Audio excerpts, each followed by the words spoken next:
All right, welcome to The Explainer. For years, there's been one ghost haunting the world of electric cars: range anxiety. Well, what if I told you that entire fear is pretty much dead? Today, we're going to dig into why that one metric we've all obsessed over is basically becoming, well, obsolete. For the better part of a decade, this has been it. The first and honestly the only question that really mattered when you talked about an EV. I mean, this was the yardstick, right? The number one thing on every single brochure, the stat that could make or break a new electric car. And, it made sense. This whole anxiety thing, it wasn't just in our heads. It came from a pretty harsh reality of early EVs that, frankly, couldn't go very far, and a charging network that was, well, let's just say it was sparse. The thought of getting stranded was very, very real. But here's the thing, we're in the middle of this huge shift in the EV world. We're going to show you why asking about max miles is totally the wrong way to think about it now, and we'll tell you the new question that actually matters. The entire philosophy is being flipped on its head. It is no longer about how far you can possibly go on one massive charge. It's all about how fast you can get back on the move. So the new question, the smarter question, is something totally different. It's, hey, how many miles can I get back in the 5 or 10 minutes it takes me to grab a coffee? You see, the old way of thinking was just brute force. Just cram the biggest, heaviest battery you possibly could into the car. But that made them expensive, heavy, and pretty inefficient. The new focus is on something called total travel time.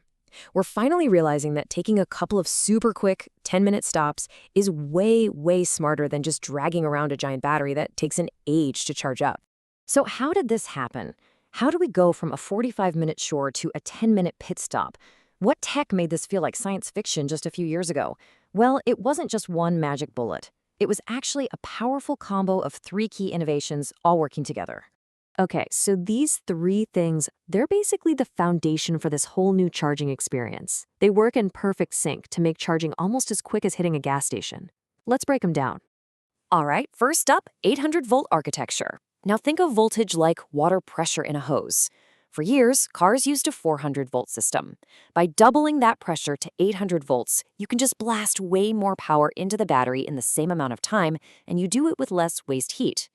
This right here, this is the key that unlocked those crazy fast charging speeds.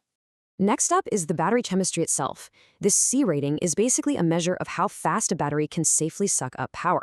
So a 5C rating means you can theoretically charge the entire battery 5 times in 1 hour. Or, to put it another way, go from nearly empty to full in just 12 minutes. Insane, right? And thanks to some real innovators out there, this isn't just for super expensive cars anymore. This is quickly becoming the new standard. And the last piece of this puzzle? It's all about being smart. Your car is now predictive. When you set your navigation to a fast charger, the car is already getting its own battery ready. It's warming it up or cooling it down to the absolute perfect temperature. So the second you plug that cable in, bam, you're getting the fastest possible speed. No waiting, no wasted time. So you put all three of those things together, and what do you get? You get charging speeds of 300 kilowatts or even more. And that kind of power, well, it's a complete game changer. It's what turns that long, boring wait into a super quick, convenient little break. Okay, so all this new speed brings us to a really interesting and kind of counterintuitive idea. Bigger is not better anymore. Seriously. When we're talking about modern EV batteries, a smaller, smarter battery pack wins in almost every single category. I mean, just look at the comparison here. The smaller, optimized battery, it weighs literally half as much, which means the car is lighter and more fun to drive. It's way cheaper to build, so the car itself is more affordable. The charge time, it gets slashed from almost an hour down to like 15 minutes.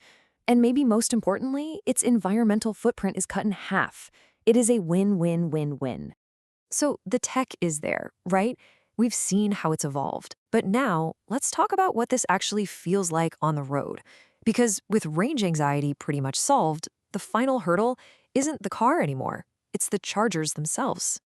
And that brings us to charger anxiety. You know that feeling, right? That sinking pit in your stomach when you pull up to a charging station and every single slot is taken, or worse, they're all broken. This is the new frontier, the new challenge the industry is tackling right now. And the fix isn't just build more chargers. It's about building smarter infrastructure. So instead of those lonely, sometimes sketchy single chargers, we're seeing these big, reliable hubs pop up that feel more like a modern gas station. We've got tech like plug and charge, where you don't even need an app or a card. You just plug in and it all happens automatically.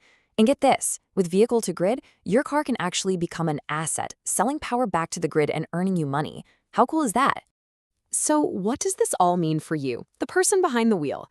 Well, it's the end of obsessively planning your road trips on 5 different apps.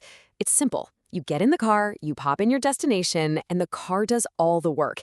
It automatically plans these super quick 10 or 15-minute charging stops that just feel like a normal part of your trip. And this quote just says it all, doesn't it? Real luxury in this new world isn't about having a giant battery. It's about never even having to think about charging. It just happens. It's a seamless part of your journey, completely in the background. So the big takeaway here is pretty simple. True freedom in an EV isn't about the maximum number of miles anymore. It's about the minimum number of minutes. It's all about the speed of rotation, spending less time hooked up to a cable and more time actually living your life on the move. That is the huge shift that's making EVs smarter, better, and finally, just plain easier for everyone. Hey, thank you so much for joining us on this explainer. We really, truly appreciate you giving us your time and attention.